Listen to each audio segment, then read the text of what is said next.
Hello and welcome to Olsem Wanem. I'm Florence John Duo. The 10th of December marks the International Human Rights Day. In this episode, we take a closer look at human rights in Papua New Guinea.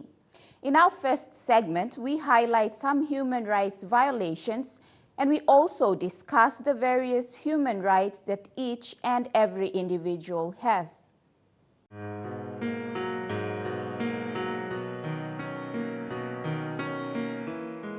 Innocent, me no sabe lagan something no, me no clear. All bagravi me nothing because all jealous na bagravi me. Na all been, you know, plus story, all been negative me, all been agama me one kind of some Jesus, all been making one and come out of me.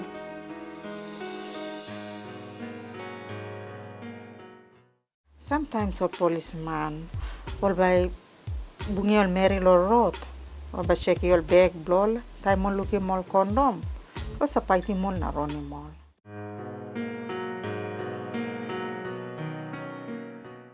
The first thing that me experiencing was people were always staring at me, you know, time me go but round on man very look strong, and then all whisper and I talk.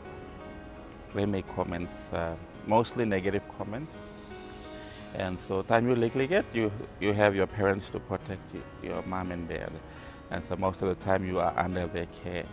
But as you are growing up and you go to school, then your parents are not there in school with you. So that's where some of these challenges in our life begin, where you will have children or one school boy all by calling you names, and you stay home, you pretend to be sick. And so for plenty, all friends blow me who are like me, all who are not strong or finding some situation I'm hard to much longer handle him, also lose them school.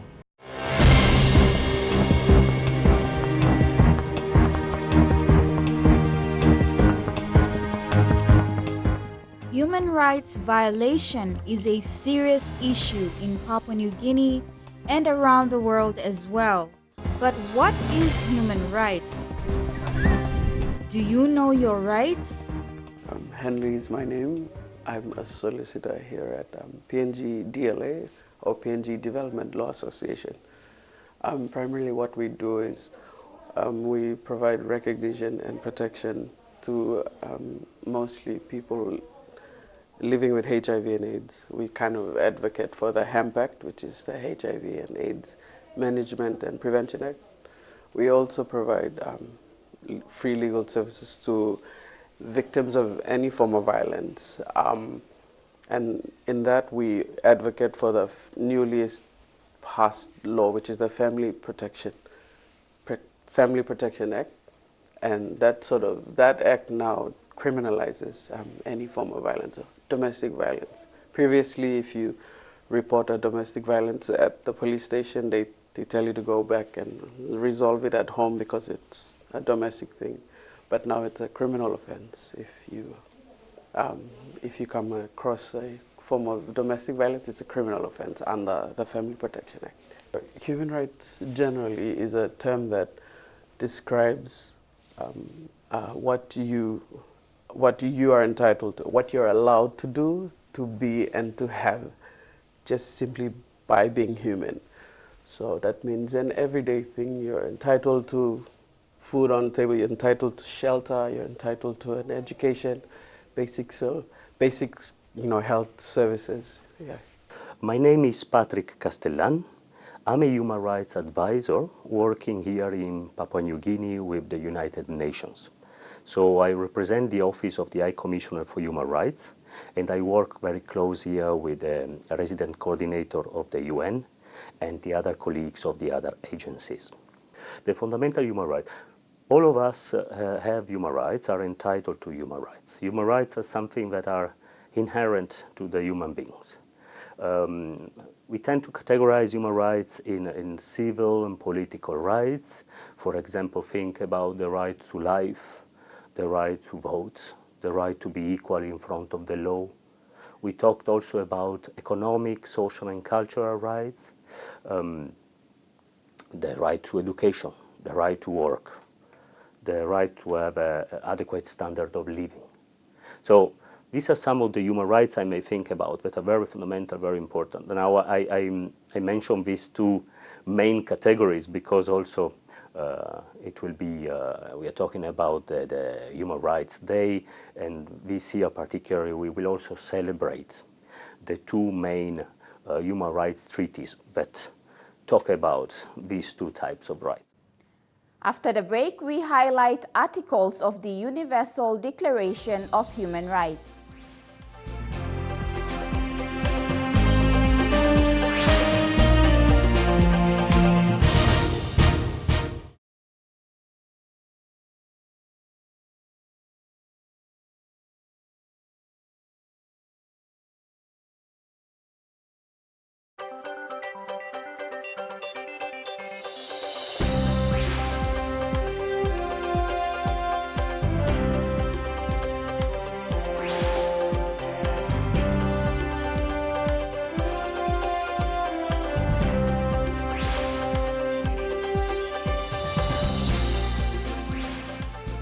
Welcome back to Olsem Wanem as we look at human rights.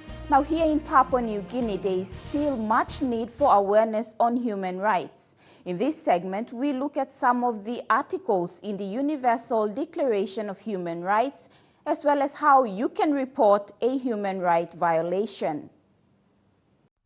Human rights applies to all human beings regardless of our nationality, place of residence, gender, color, religion, or any other status we may have in our communities. Initially, in 1948, there was a very important declaration adopted on that very day. It was the Universal Declaration on Human Rights. That's a key international instrument of human rights. There are 30 key articles that has been approved by the General Assembly, and it has been translated in several constitutions. Papua New Guinea, for example, they have a very solid human rights framework in their constitutions, and it's very much inspired by the declaration. So as Office of High Commission for Human Rights, for example, we are here to assist in the government in implementing those international law principles and standards. The Universal Declaration of Human Rights has 30 articles. Some of the articles are as follows. We are all born free and equal. Don't discriminate. We all have the right to life. No slavery. Nobody has any right to make us a slave, and we cannot make anyone our slave as well. No torture.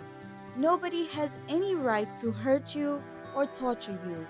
We're always innocent until proven guilty. Responsibility. We have a duty to other people, and we should protect their rights and freedom as well. I don't think the vast majority of Papua New Guineans know about their rights. They don't know if there are laws that exist as well, such as the Constitution.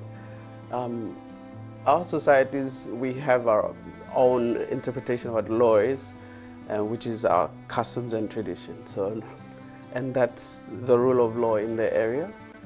And so I think people living in the most rural, most remotest parts of PNG have limited knowledge of what their basic rights are. And it's very important to make sure that human rights are protected and are promoted within the country.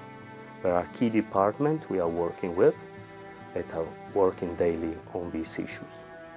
And so, unfortunately, sometimes human rights are also violated. So that's when we say that there has been a human rights violation or a denial of human rights, or that international human rights standards have not been applied appropriately. And that's a challenge, and we are also here to work together with the government to prevent. There's a prevention role to avoid that things happen before being obliged to respond to a violation. So it's always better to prevent. That's very key to understand. What can you do if your rights are being violated? Go to the police. That's your first point of contact. Go to the police, report the matter, be it whatever, whatever that's the human right, the rights that has been violated. Go to the police. That's your first contact, and they will refer you to perhaps us or perhaps the public solicitor's office. But if you feel like you've not been heard or your situation is not handled well, then you can come straight to our office here or at PNG DLA or at the public solicitor's office. They also provide similar services to the general public. The one thing that people probably are not aware of is that at Waigani, where the courts are, they have a human rights track. So that anyone, an ordinary citizen, can make an application before a human rights court there. It's headed by Justice David Cannings. And anyone who feels that your rights have been infringed or violated, you make an application. The application is very straightforward. It's structured in a way where any normal citizen can understand and follow through. You make that application before the court, and usually your cases get handled at the more quicker pace than the normal proceedings at any other courts. Yeah.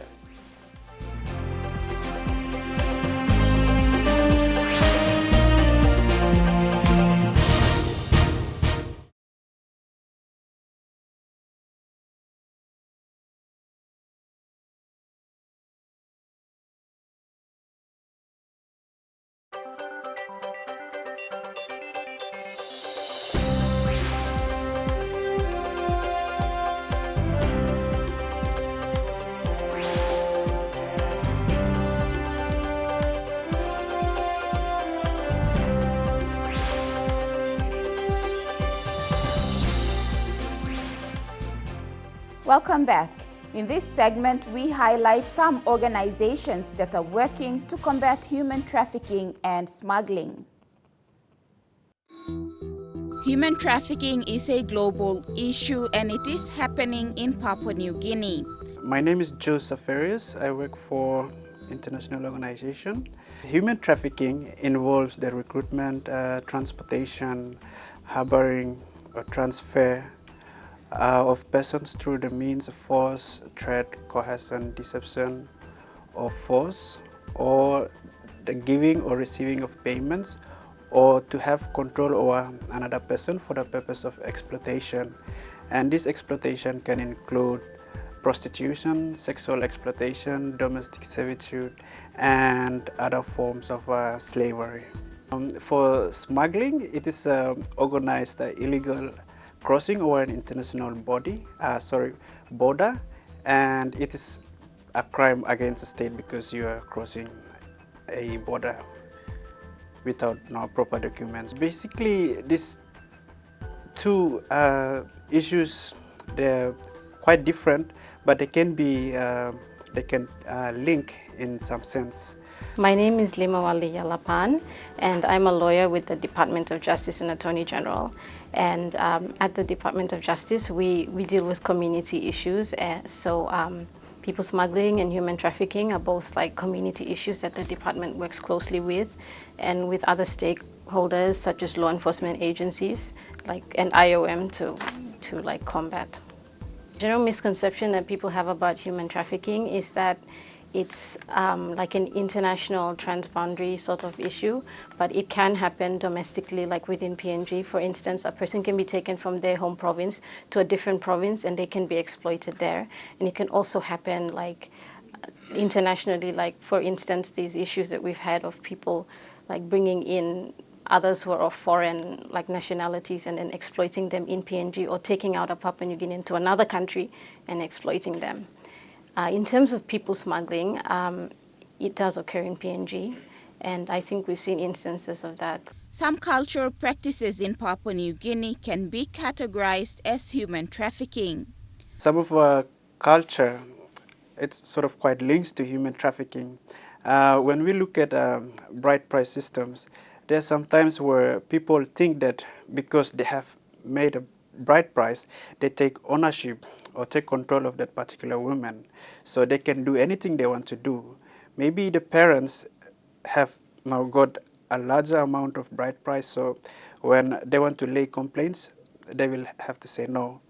The husband may say that, no, I have made a lot of bright price, I have given you enough, so whatever I want to do to this woman, I can do anything because I've paid off everything and I can do anything what I want to the woman.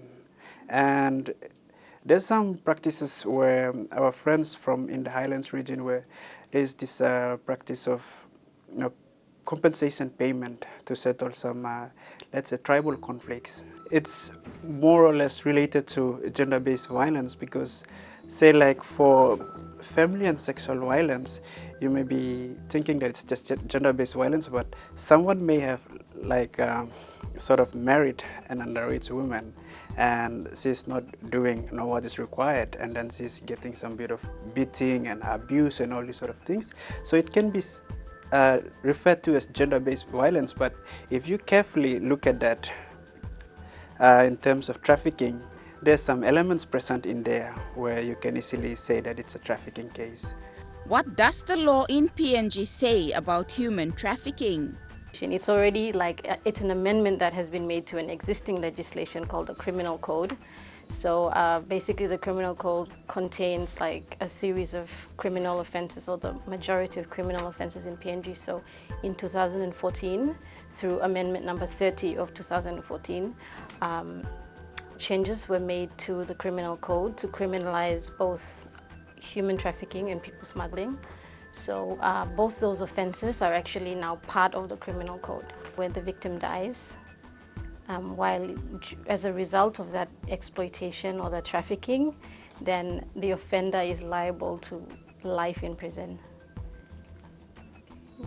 However, I must also point out that any victim of human trafficking or people smuggling is protected under the law. So when the court determines, this is subject to the determination of the courts, so they are not liable to prosecution if the court determines that they are indeed like a victim of trafficking or people smuggling. The lack of awareness is one factor that is contributing to many people not recognizing the elements of human trafficking and also the laws available on human trafficking. We need to do more awareness campaigns as information availability is lacking in the communities, and not in the rural areas only, but in the urban areas too. People do not know what human trafficking is. They are seeing it's happening, but they are not reporting it because they don't know exactly what trafficking is.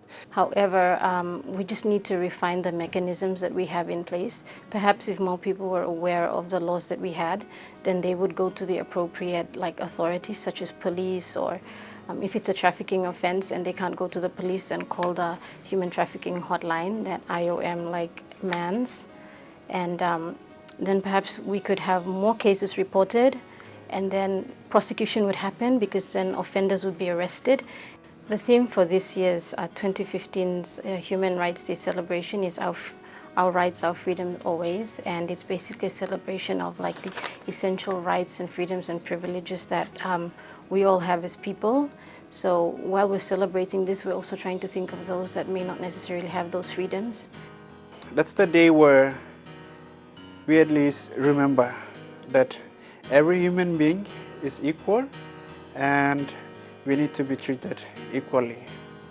But also remember that with rights comes responsibilities, and that's something that we need to remember, that we can't just say that I have a right to this and forget that there is also responsibility that follows that as well. That's all for this episode, and please bear in mind that every individual is born equal in dignity and rights. If you have any comments or stories you would like to share, please send us an email via the address on your screen or visit our Facebook page. From the Olsem Wanem team, it's goodbye for now.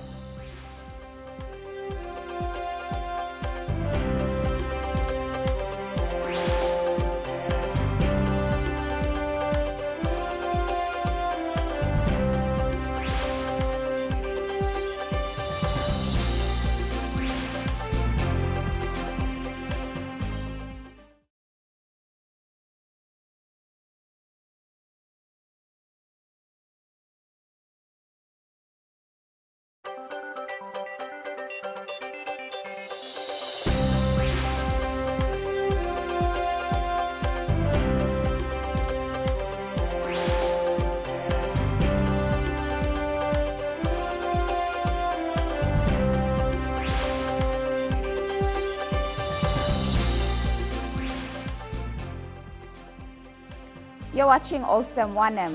December the 10th marks the International Human Rights Day.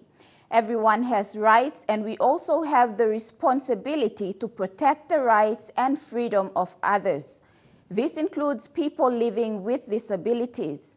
In this segment, Jerry Hansen, who is visually impaired, tells us of some of his challenges.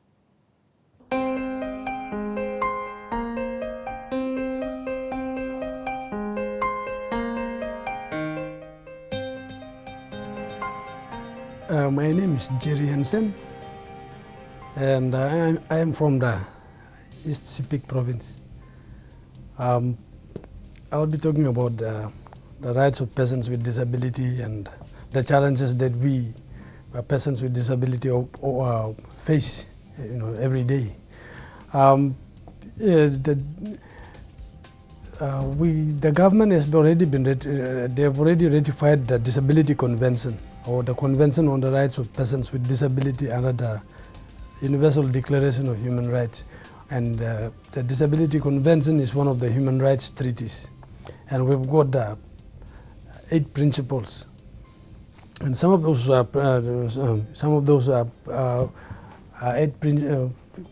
those principles talks about the actual dignity of persons with disability, and even like the actual human rights is just the same like any other human rights treaties, like the Child Rights Convention, the Convention on the Rights of CEDAW, and others like that. Yeah.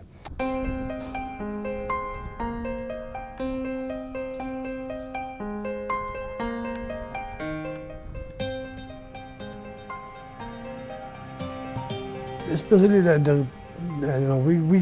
we as persons with disability, we've got our own ways of facing challenges, especially when having access to our public services. Lack of accessibility, and even most times, especially for me, my rights are denied by the securities. And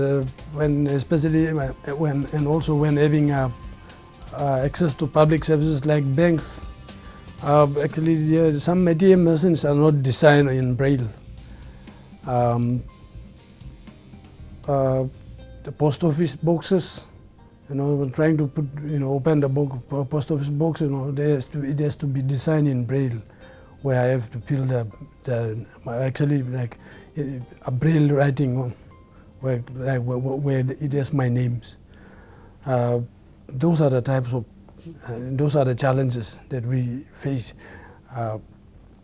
when having access to public services.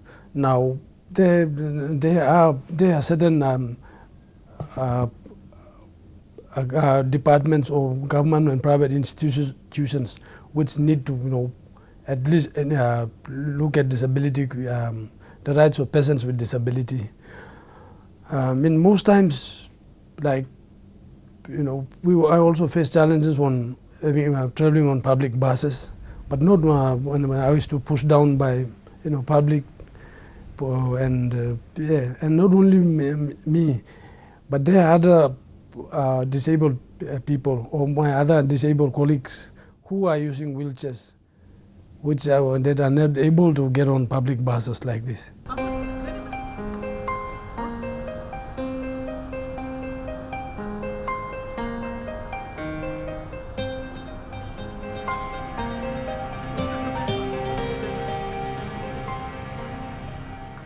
And when I walk around, I use my hearing, sense of hearing, and then sense of feeling.